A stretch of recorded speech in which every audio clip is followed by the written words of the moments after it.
Assalamualaikum warahmatullahi wabarakatuh. Alhamdulillahilladzi nahmaduhu wa nasta'inuhu wa nastaghfiruh wa na'udzu billahi min syururi anfusina wa min sayyiati a'malina. May yahdihillahu fala mudilla lahu wa may yudlil fala hadiyalah. Asyhadu an la ilaha illallah wahdahu la syarika lah. وأشهد أن سيدنا ونبينا محمدا عبده ورسوله وصفيه من خلقه وحبيبه بلغ الرسالة وأدى الأمانة ونصح الأمة وكشف الله به الغمة وجاهد في سبيل الله حتى أتاه اليقين صلوات ربي وسلامه عليك يا سيدي ويا حبيبي يا رسول الله اللهم صل على سيدنا محمد الفاتح لما أغلق والخاتم لما سبق ناصر الحق بالحق والهادي إلى صراطك المستقيم صلى الله عليه وعلى آله وصحبه حق قدره ومقداره العظيم اللهم بك أصبحنا وبك نحيا وبك نموت وإليك النشور أصبحنا على فطرة الإسلام وعلى كلمة الإخلاص وعلى دين نبينا محمد صلى الله عليه وسلم رضينا بالله ربا وبالإسلام دينا وبمحمد صلى الله عليه وسلم نبيا ورسولا أما بعد. Puja dan puji syukur kepada Allah. Alhamdulillah Allah izinkan kita bisa duduk di rumah Allah ini melaksanakan salat fardu subuh secara berjamaah. Mudah-mudahan yang kita lakukan hari ini diterima oleh Allah Subhanahu wa taala, diberi pahala dengan pahala yang berlipat ganda. Amin ya rabbal alamin. Salawat dan salam kepada Nabi yang agung, Nabi yang mulia, Sayyidina Rasulullah Muhammadun sallallahu alaihi wasallam. Allahumma salli wa sallim wa barik ala Sayyidina wa maulana Muhammadin wa ala alihi wa sahbihi ajma'in. Bapak Ibu yang dirahmati Allah, kajian kita lanjutan daripada kitab Bahjatun Nufus, mukhtasar lil Imam Bukhari fi sahihihi, hadis rafa'us saut bi zikri ba'da salah. Hadis tentang mengangkat suara dengan berzikir setelah salat. Jadi jangan mengucapkan bid'ah sembarang saja. Ini hadis ni sahih ni. Sahih Bukhari. Dari bab saja berarti Imam Bukhari sudah nampak isi hadisnya ni. Bab hadis rafa'us saut, mengangkat suara. Berarti kalau mengangkat suara, mengeraskan suara berarti. Bizikrin, dengan zikir. Berarti mengeraskan suara ketika berzikir. Kapan? Ba'das salah, setelah salat. Di Masjid Furqan zikir jahar. Subhanallah, subhanallah, subhanallah. Allahumma antas salam, wa minkas salam. Kalau kata Wahaboy, Salafoy, itu katanya bid'ah. Tak pernah di zaman Nabi katanya. Coba tengok. Inya hidup bilanya di zaman Jokowi dia hidup. Imam Bukhari ini yang hidup di zaman Nabi ni dia Abdullah bin Abbas ni yang hidup di zaman Nabi akhi. Maka kalau mengaji itu mengaji baik-baik. Ini yang hidup di zaman Nabi, Abdullah bin Abbas, sepupu Nabi, hidup di zaman Nabi, lebih tahu dia daripada yang hidup di zaman Jokowi. Iya kan? Ya kalau lah mulai start kau lah nampak model itu tu lah, kau ujungnya nak mau naik spanning tari kau. Jadi jelas.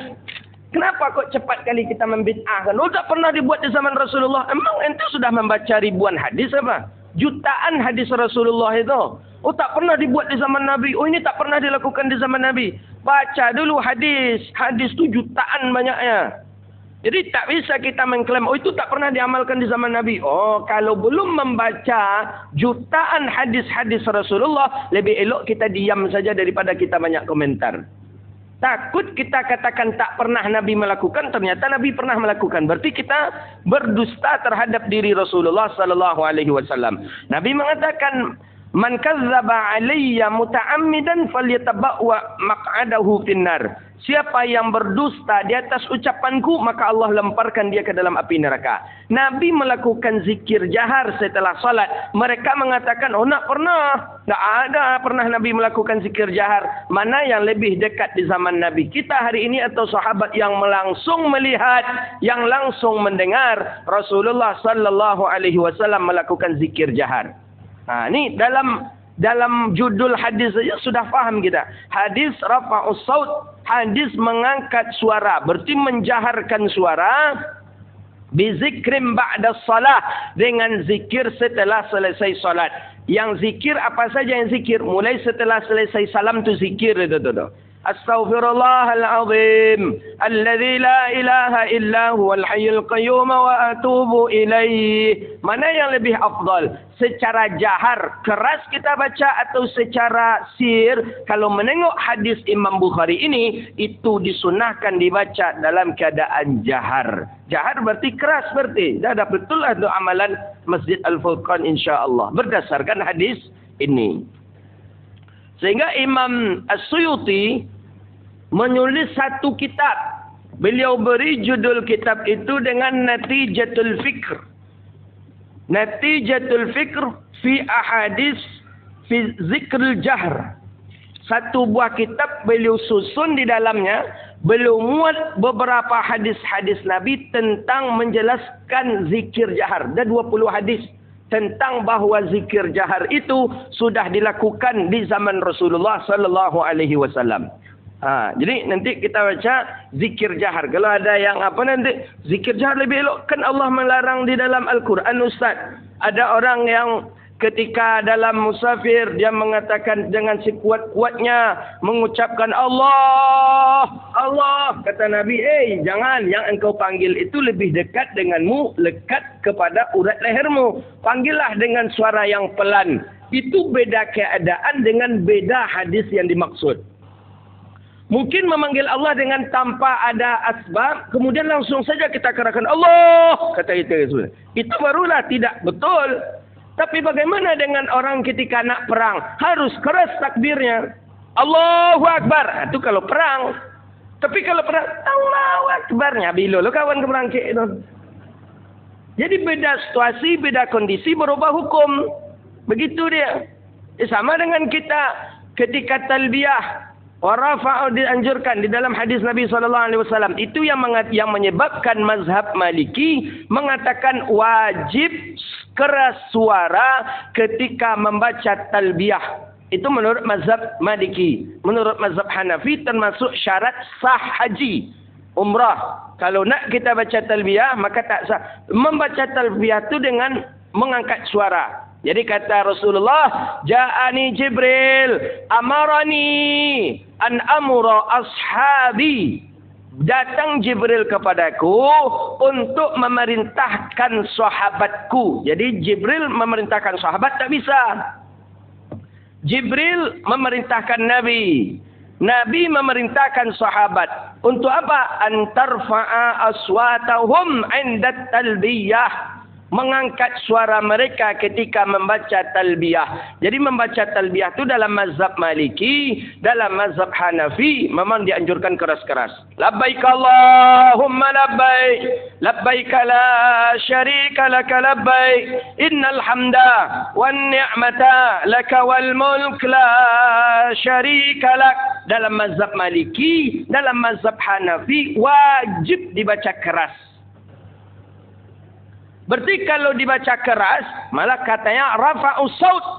Rafa'us saut itu tinggi suara. Kalau memang rafa'us saut tinggi suara dengan membaca talbiyah, sedangkan arti talbiyah itu apa? Labbaik Allahumma labbaik.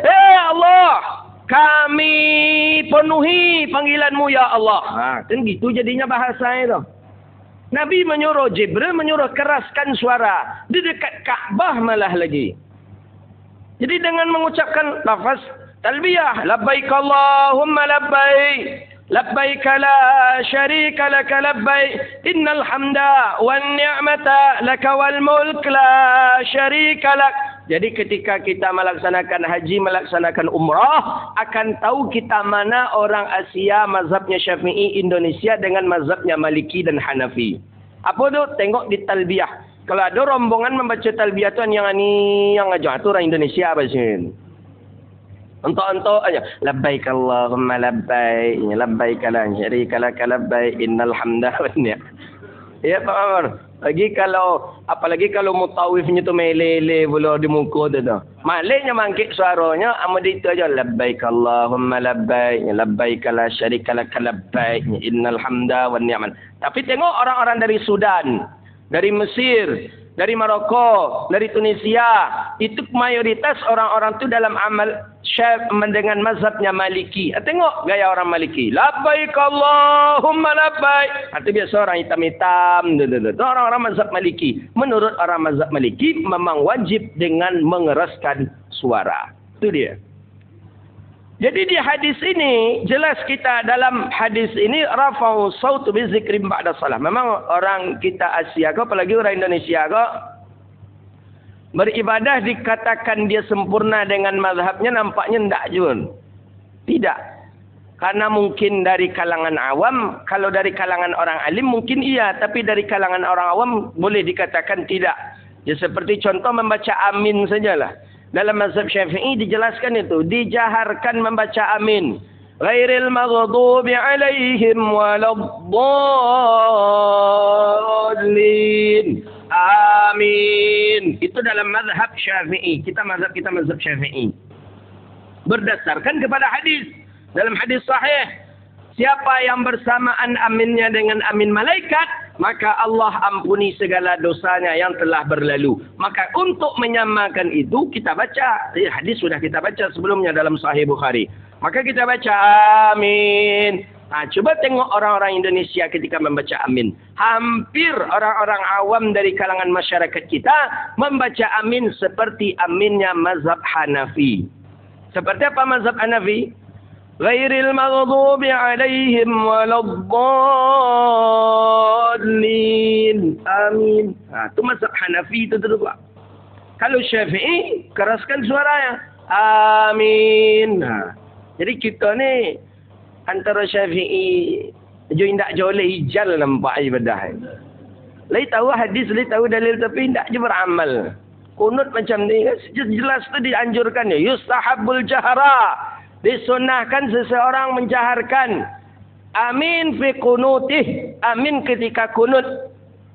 Allahumma hdina fi man hadait, amin. Wa'afina fi man afait, amin. Wa tawallana fi man tawallait, amin. Boleh hampir seluruh kitab-kitab fikih pasti menjelaskan tentang menjaharkan amin. Tapi awak ko nampaknya berharga suara ni nampaknya. Suara emas tu berharga nampaknya. Apa Irfan malah gaek muda baru. Nang gaek je nak muda-muda. Banyak nak muda. Kalau gaek Abu Bakar tu luar biasa. Abu Bakar menggelegar bagi Abu Bakar As-Siddiq radhiyallahu taala. Baik, kita masuk ke hadis. Hadis riwayat Abdullah bin Abbas. Abdullah bin Abbas ni sepupu Nabi, dekat dengan Rasulullah sallallahu alaihi wasallam. Namanya Abdullah bin Abbas. Ayahnya dengan ayah Nabi kakak beradik, kakeknya satu dengan Rasulullah sallallahu alaihi wasallam. Jadi Abdullah bin Abbas bin Abdul Muttalib. Nabi Muhammad bin Abdullah bin Abdul Muttalib. Jadi Abdullah bin Abbas ni dengan Muhammad bin Abdullah Rasul kita itu sepupu ya namanya. Ayahnya kakak beradik. Abdullah bin Abbas ni orang alim. Boleh disebut, diistilahkan fuqaha'us sahabah. Ulamanya ahli sahabah, ulamanya di zaman sahabat, itulah daripada Abdullah bin Abbas. Itu dia, Abdullah bin Abbas. Beliau ikut dengan Rasulullah sallallahu alaihi wasallam ke Madinah sampai menemani Rasulullah wafat, dan beliau tetap menjadi ulama di kalangan sahabat. Jadi banyak, kenapa tidak Abu Bakar yang menjadi ulamanya sahabat? Kenapa tidak Sayyidina Ali? Kenapa Abdullah bin Abbas? Karena memang Abdullah bin Abbas ini pertama dia dapat doa dari Rasulullah. Apa doa Nabi? Allahumma faqihu fid din wa 'allimhu ta'wil.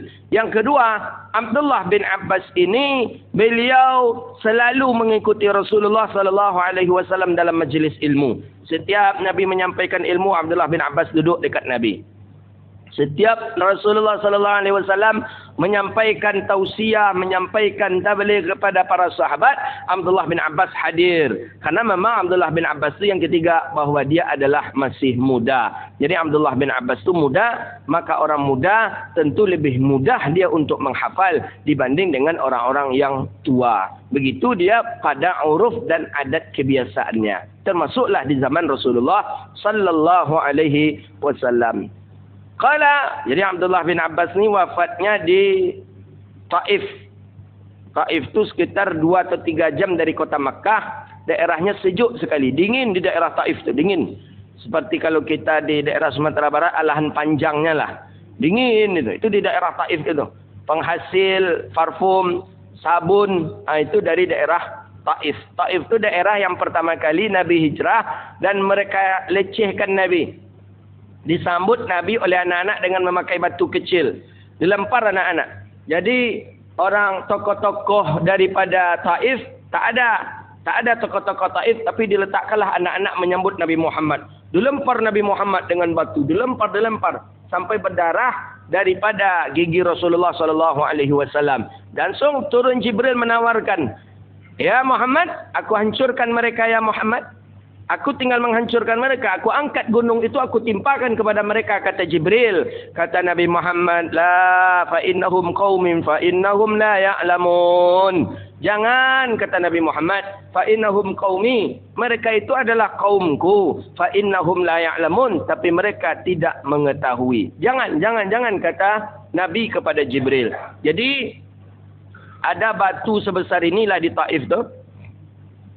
Nabi menahan sakit gigi. Ya, awal pertama hijrah tak tahan Nabi. Nabi muttakian tu bertumpu Nabi ke batu tu kayak gini ni. Rupanya batu tu lunak dia. Batu tu sampai sekarang masih ada di Taif. Jadi ada tanda bekas gepalan Rasulullah sallallahu alaihi wasallam di batu itu. Tapi lagi-lagi pemerintah Saudi ditutup dengan tembok yang tinggi sehingga orang-orang tak bisa melihatnya lagi. Dia apa di temboknya? Karena takut orang syirik. Kan orang ke syirik taruh aja dia. Kena syirik bid'ah, zara kubur syirik, tawassul syirik. Kalau syirik takut orang melakukan kesyirikan. Padahal untuk apa orang melakukan kesyirikan? Kita jagalah, bukan kita tutup. Kita jaga bagaimana orang meresapi ada batu yang di batu itu ada bekas daripada tangannya Rasulullah sallallahu alaihi wasallam. Itu dia di daerah Taif. Daerah Taif itu sejuk, enak ke daerah Taif itu. Qala, itu Abdullah bin Abbas di sana dikuburkan, tak jauh dari sana. Di sanalah beliau dikuburkan.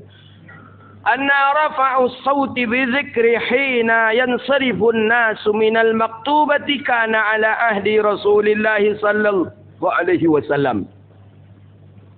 Kata Abdullah bin Abbas, hadis ini sahih di dalam sahih Imam Bukhari.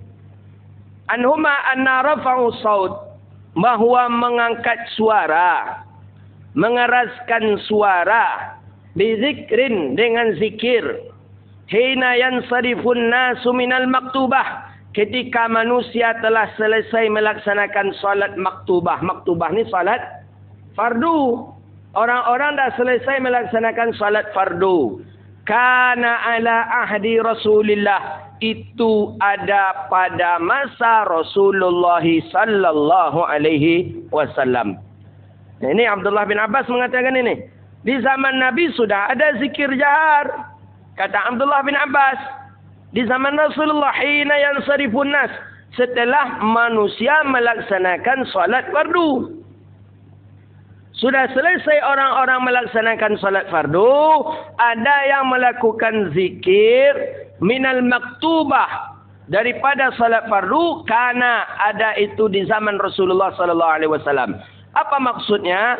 Hadis ini yadullu 'alan nasu kana 'ala ahdi Rasulillah. Hadis ini sebagai dalil bahwa yasma'u rafa'u sautahum bizikrin, bahwa para sahabat mengeraskan suara zikir di belakang Nabi sallallahu alaihi wasallam. Itu dia pertama. Jadi yang jadi imam Nabi, yang di belakang para sahabat, yang mengeraskan suara para sahabat bersama Nabi sallallahu alaihi wasallam. Kemudian hadis dilanjutkan dengan syarahannya, kana idza faragha minas shalah. Nabi kalau setelah selesai salat subuh, fa aqbala wajhahu al-mukarram ala sahabah. Nabi menghadapkan wajahnya kepada wajah sahabat. Jadi assalamualaikum warahmatullah. Assalamualaikum warahmatullah. Nabi hadapkan wajah Nabi kepada para sahabat. Nabi pandang sahabat satu persatu sambil melaksanakan zikir jahar. Inilah yang kita katakan kemarin bahwa aib di zaman Rasulullah sallallahu alaihi wasallam seseorang masbuk pada saat salat. Aib karena Nabi bekal langsung memandang ke belakang. Assalamualaikum warahmatullahi wabarakatuh. Mandang Nabi ke belakang. Syanu tagak, syanu tagak, syanu tagak. Itulah mau panjang tanya Nabi bekal tu. Kenapa engkau terlambat? Ada apa dengan engkau? Hamba terlambat ya Rasulullah. Hamba punya kambing ya Rasulullah. Kambingmu banyak. Jadi lambat masuk ke kandang. Itu ngicap dia Nabi bekal tu. Engkau kenapa engkau? Ya hamba terlambat solat ya Rasulullah. Dagangan tadi sedang ramai ya Rasulullah. Engkau dah apa masbuk? Hamba masbuk kerana bini hamba memekak taruh aja di rumah dia Rasulullah. Harus hamba dah ngalu ya Rasulullah. Banyak curhat sahabat tu bapak ibu yang dirahmati Allah. Jadi aib. Jadi kalau ada orang yang masbuk salat di zaman Rasulullah, itu tanda orang tu punya masalah. Itu dia. Makanya aib. Malu pak. Malu kalau masbuk di zaman Rasulullah. Di zaman Nabi. Kalau di zaman awak kau tidak ada. Zaman awak kau justru berbanggaan ke orang. Dan tadi itulah masbuk dan sembahyangnya. Orang sedang rami kadai payah lu meninggal. Pak. Adalah. Tadi itulah masbuk kau dia banyak panen. Tadi kau tu menengok orang menimbang. Bulu itulah lambek mau sembahyang. Berbeza kondisi kita dengan kondisi di zaman sahabat Nabi. Malu menceritakan dunia itu kepada orang. Awak kini pun tak ada. Kita sabit. Lambat salat karena dunia kita banggakan. Di zaman Nabi malu. Fulan kenapa engkau terlambat? Ambo ya Rasulullah bertetangga dengan si Fulan ya Rasulullah. Fulan tu munafik ya Rasulullah. Nya punya kurma-kurma. Nya condong ke arah rumahku ya Rasulullah. Siapa riwayat hadis itu? Siapa namanya? Abu Dujanah namanya. Nya punya kurma, bergoyang kurma ada angin. Jatuh buah kurma tadi. Mestinya kumpulkan kurma tu dulu. Takutnya beko ketika nya ke masjid, anak-anaknya nya makan kurma tu. Padahal nak kurmanya tu dah. Kurma condong, kurma awak ku kurma condong dah. Tiup angin, kurma jatuh ke halaman rumah kita. Nya kumpul itu menyebabkannya terlambat salat berjamaah. Banyak alasan sahabat. Banyak kondisi-kondisi sahabat, tapi memang sahabat Rasulullah sallallahu alaihi wasallam seluruhnya datang berjamaah salat di masjid Nabi. Jadi Nabi tengok belakang, mana si fulan tak nampak, si fulan tak nampak, si fulan tak nampak. Itulah Nabi tahu betul siapa sahabat yang tidak ada salat subuh atau salat 5 waktu. Siapa ya? Si Sya'ban. Ketika dia ditanya Rasulullah, mana dia? Dia tak datang ya Rasulullah. Dah berapa kali? Dah 3 kali. Waktu berikutnya setelah solat subuh, tunjukkan aku di rumahnya kata Rasulullah. 2 jam lama berjalan. Lah tinggi matahari alunnya tiba di rumah si Sya'ban. Saking jauhnya. Wayarikal arik. Sampai berkeringat pipi Nabi. Saking jauhnya rumah dia belum juga sampai lagi. Itu tanda Nabi menandai saf-safnya para sahabat. Kita lanjut kepada hadis kita ini. Jadi zikir jahar sudah dilakukan di zaman Rasulullah sallallahu alaihi wasallam. Para sahabat melakukan di mana? Maka para sahabat melakukan itu di masjid Nabi sallallahu alaihi wasallam. Kenapa di Makkah tidak ada? Karena di Makkah al-Arabul ladzi kana islamuhum qarib. Di Makkah tidak dilakukan zikir jahar karena Islam baru masuk. Kalau Islam baru masuk langsung dibuat zikir jahar, kau berbahaya. Setiap salat langsung perang saja nanti. Setiap salat perang. Makanya tidak dilakukan. Tapi di Madinah kenapa dilakukan? Karena di Madinah sudah memayoriti umat Islam. Sudah memayoritas umat Islam, umat Nabi Muhammad SAW. Maka dilakukanlah zikir jahar. Bagaimana dengan zikir-zikir jahar? Apa saja yang diamalkan di zaman Rasulullah? Apakah semua zikir jahar diamalkan oleh baginda Nabi? Apakah semua zikir dijaharkan oleh Rasulullah setelah selesai salat? Dalam beberapa riwayat, ada yang dijaharkan oleh Nabi itu pas ketika membaca yang 33 sampai 100 ini. Subhanallah, subhanallah, subhanallah, subhanallah, subhanallah, subhanallah, subhanallah, subhanallah. Alhamdulillah, alhamdulillah, alhamdulillah, alhamdulillah, alhamdulillah. Allahu Akbar, Allahu Akbar. 33, 33. Disempurnakanlah dengan la ilaha illallah. Wahdahu la syarikalah, lahul mulku wa lahul hamdu yuhyi wa yumitu wa huwa ala kulli syai'in qadir. Itu dijaharkan Nabi dengan doa.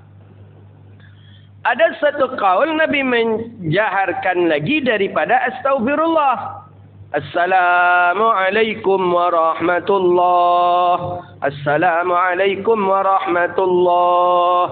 Astaghfirullahal azim alladzi la ilaha illa huwal hayyul qayyum wa atubu ilaih. Itu dia. Jadi dari awal Nabi sudah menjaharkan sampai akhir.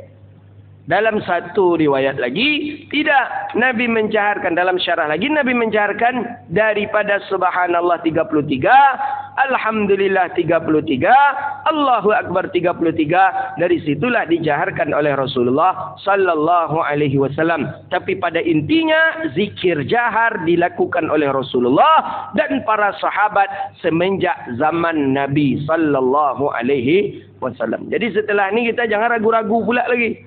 Ayo, zikir jahar tu nak ada di zaman Nabi Ustaz. Aku suruh inyo membaca hadis kau.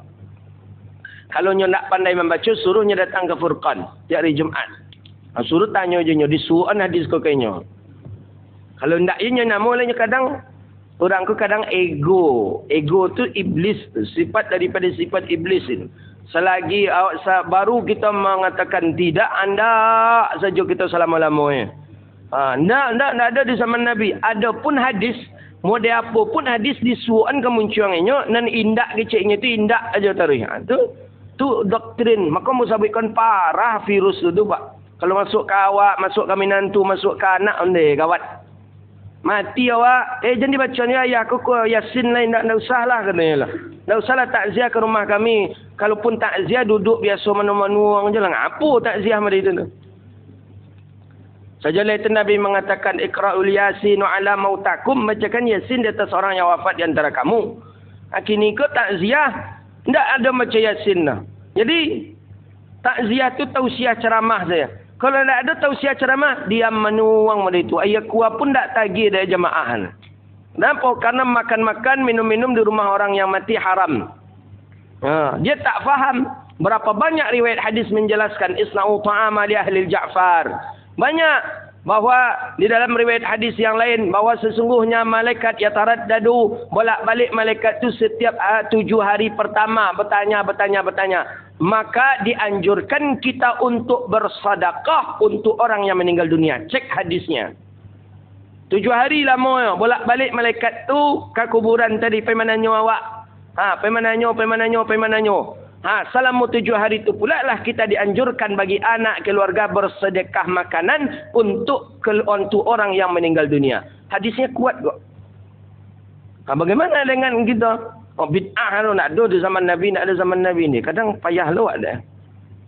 Kamu zaman Nabi ini hidup di zaman Jokowi masalahnya. Tulis yang hidup di zaman Nabi punya para sahabat tahu betul bagaimana kondisi di zaman para sahabat Nabi sallallahu alaihi wasallam. Sedekah makanan adalah sedekah yang paling besar pahalanya. Di dalam riwayat hadis disebutkan bisa menghapus daripada dosa zina. Menghapus dosa zina, hadisnya sahih. Bersedekah makanan bisa menghapus daripada dosa zina saking besarnya pahalanya. Bukan berarti siap berzina awak agi anak yatim makan, indak tu kurang ajar awak namanya tu. Bukan berarti setelah kita berzina tu agi-agi makan sedekah makan dia tiap hari Jumaat, bukan. Nauzubillah. Bukan. Maksudnya saking banyaknya dosa kita, ketika kita hidup banyak dosa-dosa yang kita lakukan, beri makan orang-orang, maka itu bisa mengampuni daripada dosa kita. Itu dia. Makanya sangat beruntunglah ibu-ibu yang menyediakan sarapan tiap Jumaat. Itu luar biasa itu tu. Kadang pahala ya. Semakin lama tu semakin gadanglah pahala tu. Semakin banyak semakin gadanglah pahala. Dia memang di zaman Nabi itu ada pengkhidmah. Ada pengkhidmah menyediakan air wuduk untuk Rasulullah. Ada pengkhidmah untuk menjaga sendal Rasulullah. Ada pengkhidmah itu membentangkan sejadah Rasulullah. Ada pengkhidmah itu menyiapkan makanan untuk Rasulullah. Jadi semua itu dapat bagian untuk memperoleh pahala. Sama dengan kita subuh hari ini. Ada yang khidmah menyiapkan makanan. Ada yang khidmah menjaga kendaraan kita. Itu semua dapat perolehan bagian daripada peruntukan pahala. Ada yang berkhidmah memang duduk mengaji. Itu termasuk bagian daripada berkhidmah pula. Kalau saya dulu menyiapkan makanan tu je siapa? Ustaz mengecek ke ceramah lah. Tapi bagian-bagian itu memang harus ada. Dan peruntukannya itu juga sama. Bahawa mereka juga mencari ilmu. Dan setidaknya kalaupun mereka tak faham ilmu. Ada nanti anak-anak mereka yang akan melanjutkan. Yang akan seperti orang yang ahli ilmu. Kita dengar. Seperti sahabat Nabi SAW. Sayyidina Anas bin Malik. Anas bin Malik itu lebih banyak berkhidmah untuk Nabi. Berkhidmah fisik untuk Rasulullah. Tapi ternyata Allah berikan ilmu. Yang memberikan ilmu ni kan Allah. Bukan kita. Allah. Seperti lagi Abdullah bin Umar berkhidmat kepada Rasulullah SAW dengan visi Allah beri ilmu. Jadi ada di pesantren tu yang kerajaan ko mengkhidmat guru ko cik menyucian pakaian guru ko jonyo. Tiap pagi cuci baju buya ko deknya kain sarung buya ko tiap pagi. Mengaji tak banyak lah. Siap tu memasakan untuk buya ko pula lah. Tiap hari tu ke itu saja. Padahal pasti mengaji paling mengaji sekalinya. Orang mengaji dalam sehari itu 10 kalinya sekalinya. Selebihnya menyuci pakaian kiai, baju buya tadi, memasakan buya tadi. Tapi pulangnya ke kampung menjadi buya gadang lah menjadi buya tadi. Padahal mengaji sekalinya. Di mana ya? Keberkahan ilmu itu yang dia dapat.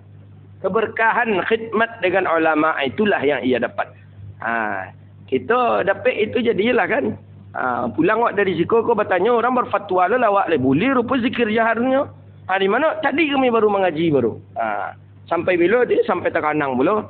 Tiba besok ada orang mempengaruhi. Tak ada. Tak pernah zaman Nabi. Tak pernah ada. Jadi berutus. Tak ada. Yalah berubah pula haluan kajian kita. Ini di dalam hadis sahih dalam Sahih Bukhari. Baik. Tengok hadis yang lain. Saya mengedepankan kitab yang ditulis oleh Imam Suyuti. Natijatul Fikar. Tentang masalah zikir jahar. Saking banyaknya hadis-hadis tentang zikir jahar, ditulislah satu buah kitab oleh Imam Suyuti. Di dalamnya beberapa hadis. Nanti kalau ingin dalil Quran, nanti kita tengok dalil Qurannya. Hadis Nabi pertama. Yaqulu ana inda zanni 'abdi bi wa ana ma'hu idza zakarani. Fa in zakarani fi nafsi zakartu fi nafsi wa in zakarani fi mala'i zakartu fi mala'i khairin minhu. Aku tergantung dengan sangkaan hambaku kepadaku. Aku akan bersamanya ketika ia mengingatku. Jika mengingatku dalam dirinya, maka aku akan mengingatnya dalam diriku. Dan jika ia mengingatku dalam suatu perkumpulan, perkumpulan berarti orang banyak. Maka aku akan mengingatnya dalam perkumpulan yang lebih baik dari perkumpulannya tersebut. Jadi kita tadi berzikir perkumpulan yang banyak. Allah akan menyebut-nyebut kita di tempat perkumpulan yang lebih baik dari perkumpulan ini. Para ulama mengatakan perkumpulan itu dihadiri oleh para malaikat. Perkumpulan yang disebut di hadis ini perkumpulan malaikat. Jadi dalam perkumpulan malaikat Allah mengatakan, "Hei malaikat, engkau tengoklah itu hamba-hambaku sedang mengingatku dalam keadaan beramai-ramai di Masjid Al-Furqan." Begitu syarahan daripada syarah hadis ini. Tengok hadis yang kedua. Banyak hadisnya. Kalau hadis ini disahihkan oleh Imam Bazzar dari Mustadrak Imam Hakim. Hadis dari Jabir bin Abdullah. Kharaja alaina an-nabiy sallallahu alaihi wasallam faqala, "Ya ayuhan nas, inna Allah saraya minal malaikah tahillu wa taqif ala majalisiz zikri fil ard. Farta'u fi riyadil jannah." Qalu wa aina riyadil jannah? Qala majalisiz zikri faghdu wa ruhu fi zikrillah. Kata Nabi, Rasulullah mendatangi kami, kata Jabir bin Abdullah. Nabi bersabda, apa sabda Rasulullah? "Ya ayuhan nas, hei manusia," kata Nabi, "innallaha, sesungguhnya Allah memiliki utusan-utusan dari kalangan malaikat yang bertempat dan singgah di majlis-majlis zikir." Malaikat tu tampaknya majlis zikir. Setiap ada majlis zikirnya singgah. majlis zikir yang ada di bumi. Ini kata Nabi, ni hadis sahih. Maka berkumpullah kalian. Berkumpul bersama-samalah kalian di taman surga. Para sahabat bertanya, di manakah taman-taman surga itu ya Rasulullah? Nabi menjawab, majlis zikir. Maka berangkatlah kalian di waktu pagi dan petang untuk berzikir kepada Allah. Ini dia. Hadis berikutnya. Oh, ini panjang sekali hadisnya ini. Kita cari hadis yang berikutnya. Hadis yang keempat, Imam Muslim, Imam Tirmizi, daripada Abi Hurairah dan Abi Sa'id Al-Khudri. Apa katanya? Ma min qaumin yadhkurunallaha illa haffathumul malaikah wa ghashiyatuhumur rahmah wa nazalat alaihimus sakinah wa dzakarahumullahu fi man indah. Tidak adalah ada orang suatu kaum yang mengingat Allah, melainkan para malaikat akan mengerumuni mereka. Awak zikir, awak majlis ilmu, kini sedang ramai malaikat menengok kita. Dalam satu ada mengatakan riwayat 5,000 malaikat yang hadir kini memperhatikan kita. Dia senang kita, alhamdulillah. Mudah-mudahan malaikat melaporkan kepada Allah yang baik-baik. Amin. Turun rahmat. Di hafatul malaikah, turun dipadanya rahmat. Wa dzakaruhum fima indahu. Dan Allah akan menyebut-nyebut mereka di hadapan para malaikat yang ada bersamanya. Okey. Hadis berikutnya, kita tengoklah kepada ayat lagi. Itu kan hadis Ustaz. Ayat tak ada ayat menjelaskan tentang zikir jahar ini. Disebutkan di dalam ayat Allah Subhanahu wa taala mengatakan, alladzina yadhkuruna Allaha qiyaman wa qu'udan wa 'ala junubihim wa yatafakkaruna fi khalqis samawati wal ardh Rabbana ma khalaqta hadza batila.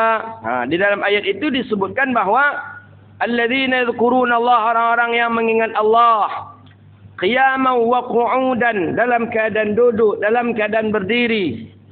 Itu menunjukkan dalam keadaan duduk, dalam keadaan berdiri. Orang berdiri, orang duduk, bisa dia berzikir kepada Allah. Ayat berikutnya. Apa di dalam ayat berikutnya? Wa idza quri'al Qur'an fastami'u lahu wa ansitu la'allakum turhamun. Apabila orang-orang membaca Quran, maka dengarlah. Baca Quran berarti dalam suara jahar. Maka dengarlah dan simaklah. Kalau Quran dibaca orang, berarti kita mendengar dan menyimak. Orang membaca Quran ini berarti membaca dalam keadaan keras.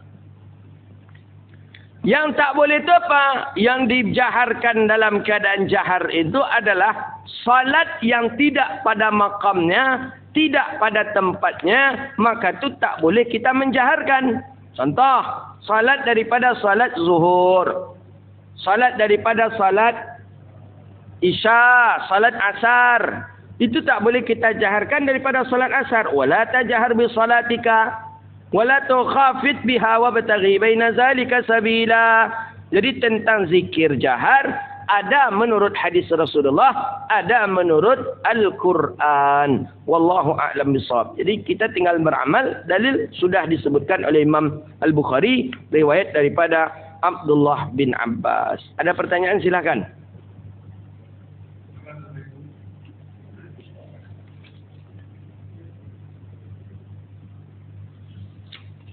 Tak ada, faham berarti. Silakan, Ridwan.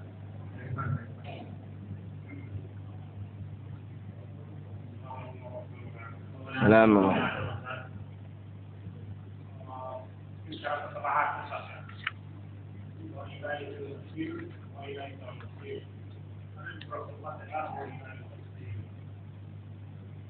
Di mana di ketika la ilaha illallah wa la syarikalah lahul mulku wa lahul hamdu yuhyi wa yumiitu wa huwa ala kulli syai'in qadir wa ilaikal masir. Wa ilaikal masir la haula wa la quwwata illa billahil azim. Dia keduanya coba baca sebelumnya apa rasa-rasanya. Itu kan di ujung aja sampai depan ambil. Coba ambil dari awal aja, sampai ke ujung aja capek. Capek ke ujung aja coba. Coba cari awalnya, apa awalnya? Ya, nak ini yang ditanya zikir ni atau apa ini? Zikir yang ditanya. Cuba tengok awalnya apa awalnya. Jadi ilaihi, kalau ada hi itu marja' dhamirnya. Tengok dhamir ke belakang, berarti sebelumnya sudah ada Allah. Apa? La haula wa la quwata illa billahil aliyil azim. Wa ilaihil masir wa ilaihil masir wa ilaikal masir. Wa ilaihil masir berarti sebelumnya sudah ada lafaz Allah. Maka dibaca wa ilaihil masir. Dalam Al-Quran wa ilaihil masir. Tapi kalau seandainya tidak ada sebelumnya lafaz Allah, maka kita membaca wa ilaikal masir. Sama dengan apa ya? Sama dengan apa lagi? La ilaha illallah wa la syarika lah, lahul mulku wa lahul hamdu yuhyi wa yumitu wa huwa ala kulli syai'in qadir. Wa ilaikal masir. Itu dia, wa ilaikal masir. Karena tidak ada kalimat sebelum terputus. Boleh, tak ada masalah. Wa ilaikal masir atau wa ilaihil masir, ada kalimat Allah sebelumnya, baru dibaca wa ilaihil masir. Tapi kalau tidak ada kalimat Allah sebelumnya, dengan kita membaca wa ilaikal masir. Begitu dia. Wala haula wala quwata illa billahil aliyil. Sama astaghfirullah. Astaghfirullah itu Anda yang membaca hayyal qayyum, hayyal qayyuma. Dengarkan orang-orang tarikat biasanya membaca hayya. Astaghfirullahal azim alladzi la ilaha illa huwal hayyal qayyum wa atubu ilaih. Kalau orang-orang sekali mendengar agak kaget dia, kok hayya? Kemana kok hayya? Tak apa-apa, boleh. Kalau hayya berarti kita membaca qayyuma. Astaghfirullahal azim alladzi la ilaha illa huwal hayyal qayyuma. Qayyuma wa atubu ilaih. Kata orang nahu itu yang paling afdal. Astaghfirullahal azim alladzi la ilaha illa huwal hayyal qayyuma wa atubu ilaih. Kalau kita biasanya hayyul, cuman kita jarang membaca qayyumu. Di qayyum kau matikan qayyum. Astaghfirullahalazim alladzi la ilaha illa huwal hayyul qayyum. Salah. Hayyul qayyum wa atubu ilaih. Nah, kalau hayyu mesti qayyumu. Astaghfirullahalazim alladzi la ilaha illa huwal hayyul qayyum wa atubu ilaih. Itu dia. Hayyu qayyumu. Cuman kita banyak mensukunkan belakang. Awak kau banyak memakai mati-matian di belakang aja. Siapa elok kau dia matian pula di belakang. Itu kerja orang awak tu. Padanya mesti dia hagi harakat, dia hagi baris, kita matikan. Itu yang tak dibolehkan. Ada yang lain? Silakan.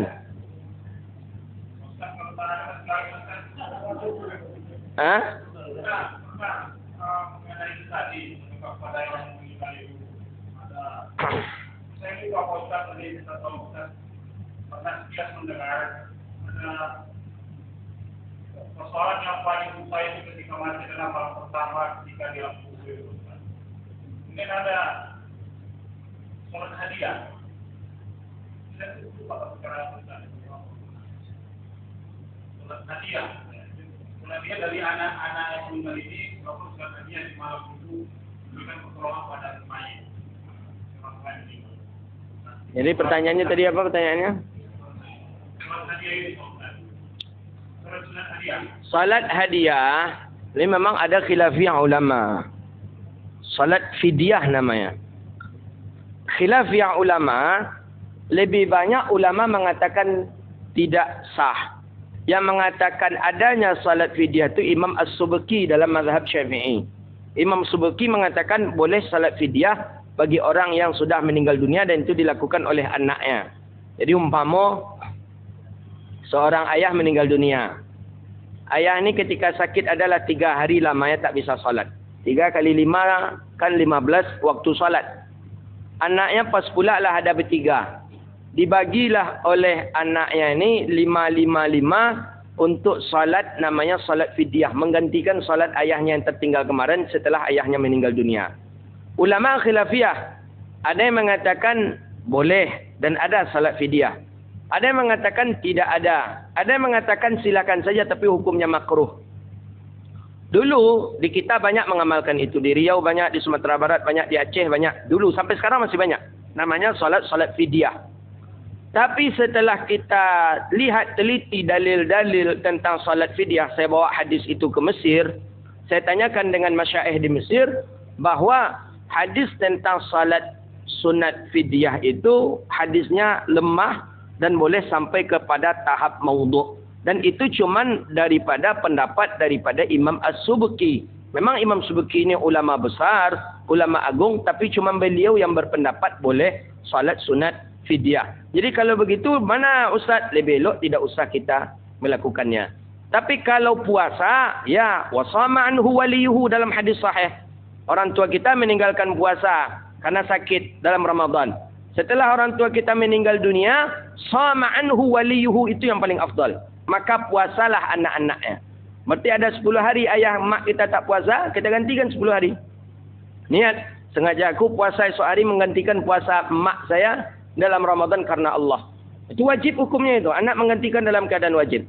Apabila anak tak sanggup, barulah dengan fidyahnya. Jadi pertama kali, sama anhu waliyuhu. Maka berpuasalah daripadanya, waliyuhu daripada wali-walinya. Begitu dia.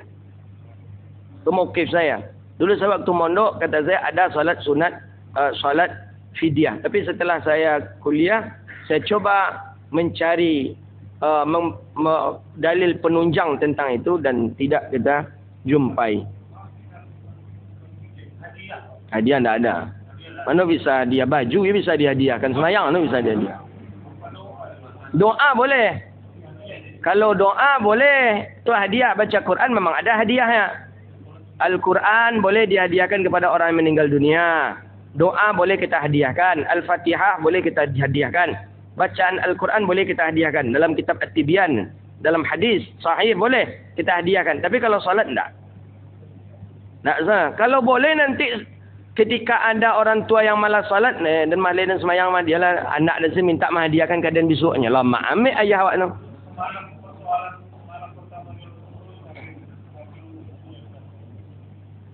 Dia tak dapat saya. Karena tiap malam kalau orang maksiat diazab dia tak malam pertama aja nah. Tiap malam kan hanyak dia malaikat tu. Cuma yang ada hadisnya itu selama 7 hari itu, maka kalau bisa selama 7 hari itu setelah kita menguburkan jenazah, kalau bisa tengok-tengok jenazah itu tarik. Itu dalam mazhab kita Syafi'i. Dan itu diamalkan oleh orang-orang ahli Yaman. Dan kalau boleh, itu juga diamalkan oleh bapak ibu kalau dekat kuburannya. Pama orang tua kita meninggal dunia. Selama 7 hari, jangan sampai tidak kita lihat kubur beliau. Hari kolah antarkan beliau. Besok pagi, datang lagi. Baca Yasin atau baca Quran di atas kuburannya. Ulama sepakat kau boleh baca Quran di atas kuburan. Baca Quran, hadiahkan untuk beliau. Pulang. Besok tengok lagi. Selama 7 hari. Karena tadi, malaikat tadi bolak-balik. Selama 7 hari, awak bolak-balik pula. Sehingga mencuri perhatian daripada malaikat. Dan malaikat tidak berkesempatan untuk menanya daripada kedua ibu bapa kita. Itu dia. Silakan. Besok mic ni agak menggelegarkan sikit. Besok kini dah selesai dah.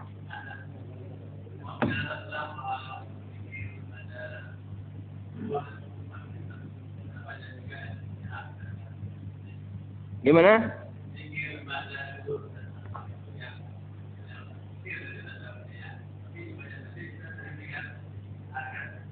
Nah, yang dimaksudkan di ayat tadi itu zikirnya maksudnya zikir di dalam salatnya. Bukan zikir setelah salat. Zikir dalam salat. Zikir dalam salat seperti Al-Fatihah. Ketika zuhur mana boleh kita jaharkan. Rukuk. Ketika zikir rukuk. Zikir apa? Maksud zikir itu zikir di dalam salat. Wala tajhar bi salatika. Dan jangan kalian jaharkan salat kalian. Salatnya kalau zikirnya boleh mengambil keumuman hadis ini. Gitu dia. Jadi zikir setelah salat walaupun salat sir boleh menjaharkan zikirnya berdasarkan hadisnya. Hadis ini kan umumnya. Tapi di dalam salatnya zikir yang ada dalam salat tetap tak dibolehkan kita untuk membaca sir, membaca jahar begitu dia.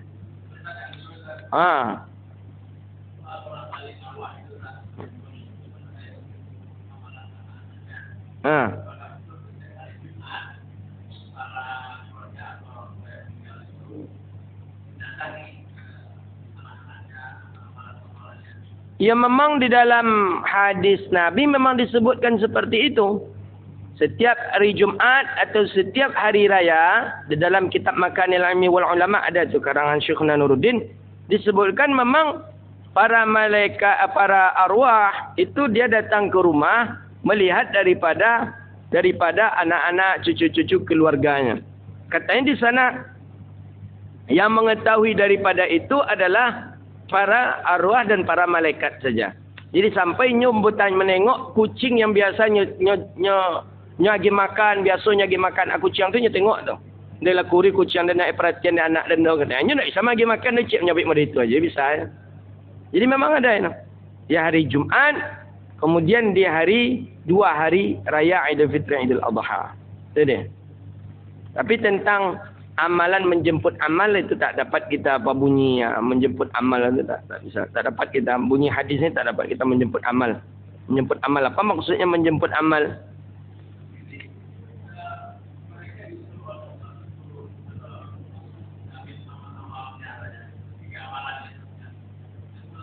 Oh, amal jariahnya.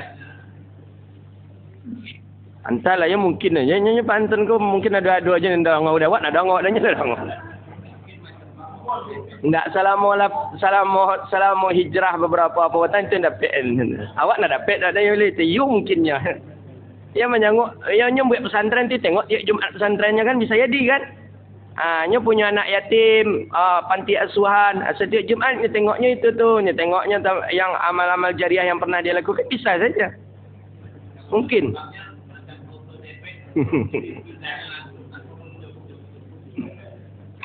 Bisa saja. Bisa saja.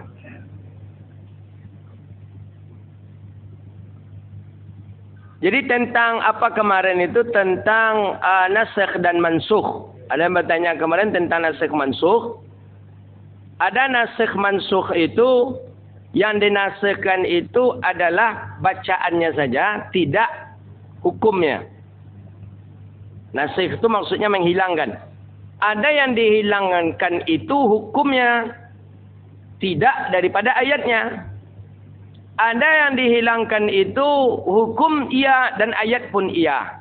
Jadi seperti ada di dalam surah Al-Mujadilah tadi kalau tak salah saya lihat ayat 12 dengan ayat 13. Ayat 12 itu tidak lagi berfungsi karena sudah ada ayat yang ke-13. Surah Al-Mujadilah ayat 12 dan 13. Kemudian ada lagi surah Al-Anfal ayat 65 dengan 66. Itu begitu fungsinya itu. Bukan berarti ayat yang sudah ternasakh tak wajib kita baca, dia kita baca karena ada dalam Quran. Tapi fungsi hukumnya tidak lagi berfungsi karena sudah ada ayat yang berikutnya. Begitu dia. Itu yang nasikh dan mansukh. Boleh. Baik, tak ada lagi pertanyaan? Mana? Silakan. Assalamualaikum warahmatullahi wabarakatuh. Sholat ini semua waktu sholat karena ada sebagian adalah untuk asal kecil saja cuma ada tidak berjamaah dan jamaah membuatnya dari Imam Syafi'i sebenarnya dalam kelasnya dibaca oleh imam kita baca untuk seterusnya. Apa katanya? Lalu dari Imam Syafi'i kemudian itu untuk mengajarkan bacaan itu kata Ibn Taymiyah itu bukan kata Imam Syafi'i. Ibn Taymiyah mengatakan untuk taklim kata Ibn Taymiyah kalau untuk belajar maka tidak apa-apa, tapi kalau sudah terbiasa, kalau sudah pandai maka hentikan kata Ibn Taymiyah. Kalau menengok status hadis, di dalam hadis ni disebutkan seluruh salat fardu. Di sini disebutkan minal maktubah, daripada salat fardu. Jadi tak disebutkan di sini maghrib, subuh, isya, zuhur tak disebutkan. Berarti seluruh salat 5 waktu tetap dianjurkan untuk mengeraskan suara. Adapun yang tadi kalau itu untuk belajar saja, adapun kalau sudah terbiasa maka hentikan, itu adalah ucapan Ibnu Taimiyah. Okey, kalau mereka ingin mengambil pendapat Ibn Taymiyah, amalkanlah kalau yo. Kini kan tak sama sekali. Teman-teman kita Salafi kan sama sekali tidak melakukan zikir jahar. Bukan sekali-sekali. Memang tidak sama sekali. Memang tidak sama sekali. Kalau memang mereka ingin mengamalkan perkataan Ibn Taymiyah, amalkanlah sekali. Kadang tak puluh, kadang sekali, kadang tak puluh. Ikut memang tidak sama sekali. Mau dia cek konyang. Assalamualaikum, Assalamualaikum. Antok aja lama-lama. Lah konyang, pulang aja ya leh. Ngelucui aja ya leh. Tahu acek? Tahu? Tak. Acek tu bahasa Inggeris je. Apa acek? Acat. Pacat. Acek kalau bahasa acek. Jadi nyisoklah darah. Dihisapnya darah. Apa. Lah dah kenyang dia. Pergi aja dia lagi. Macam itu tu. Tanpa salam, tanpa senyum, tanpa seram masuk masjid. Zikir, setelah zikir, tengok wajah kawan. Kalau salam-salam, kalau tak bisa senyum, bisa bertanya apa kabar. Hadisnya cukup banyak menjelaskan zikir tentang zikir jahar setelah selesai salat itu. Aku tak, Assalamualaikum, Assalamualaikum. Meloncik aja. Kadang berlangkai orang. Kadang orang tua yang dilangkahi tu. Ada kejadian di Pandau. Nya ingin je di muka. Pejak aku ingin je di muka terus. Keluar nak capek. Awak ingin tu solat di muka saf depan. Orang masih zikir. Di sana zikir jahar. Orang doa. Nya langkahi orang. Kanailah bahu apak tadi. Kanai bahu apak tadi disiku dapat kaki. Jadi tarik dia dapat. Ia kata apak tu. Ang besok kalau semayang ang ni capek keluar di belakang ang je. Kena di luang semayang je pak tu. Di Furqan ada je cik-cik mau tengok. Ada je cik-cik dia untung alun kanai ke bahu apa-apa ke. Kalau kanai bahu apa-apa ke mungkin nyegas dia apa-apa tu. Apa-apa ke orang-orang naik darah ya nampak di Furqan ke. Jadi kapanpun minal maktubat. Pokoknya salat apa saja daripada salat maktubat tetap. Jadi zikir tadi kita ni jujur saja kita ni taunya Allahumma antas salam sayalah. Hafalnya dulu Allahumma antas salam, hafalnya la ilaha illallah wa la syarikalah, hafalnya Allahumma a'inna ala zikrika, hafalnya Allahumma la mani alima a'taita. Itu bukan menghafal tapi karena sering mendengar. Itu saya waktu kecil, ayah saya imam, saya di belakang, terus saya dengar itu. Allahumma la mani alima a'taita. Tak pernah saya menghafal secara teks langsung. Mungkin ada sebagian bapak-bapak pun mungkin seperti itu. Kita hafal karena mendengar. Berapa kebaikan yang bisa kita turunkan kepada generasi setelah kita. Kalau disuruh menghafal, nailamu. Allahumma antas salam, Allahumma antas salam, wa minkas salam. Mereka hilang cik salam aja tinggal salam. Jadi alhamdulillah lah di masjid-masjid masih ada zikir jahar. Itu luar biasa. Mudah-mudahan tetap Allah istiqamahkan kita insya-Allah. Baik, itulah kajian kita. Mudah-mudahan bermanfaat dan Allah berkahi kehidupan kita dunia wal akhirah. Amin. Ya Rabbal Alamin. Rabbana atina fid dunya hasanah wa fil akhirati hasanah wa qina adzabannar. Allahumma faqihna fid din wa 'allimna ta'wil wahdina ila siratikal mustaqim. Rabbana hab lana min ladunka rahmatan wa hayyi lana min amrina rasyada. Rabbana atina fid dunya hasanah wa fil akhirati hasanah wa qina adzabannar. Wa sallallahu ala sayidina Muhammadin wa ala alihi wa sahbihi ajma'in walhamdulillahi rabbil alamin. Assalamualaikum warahmatullahi wabarakatuh.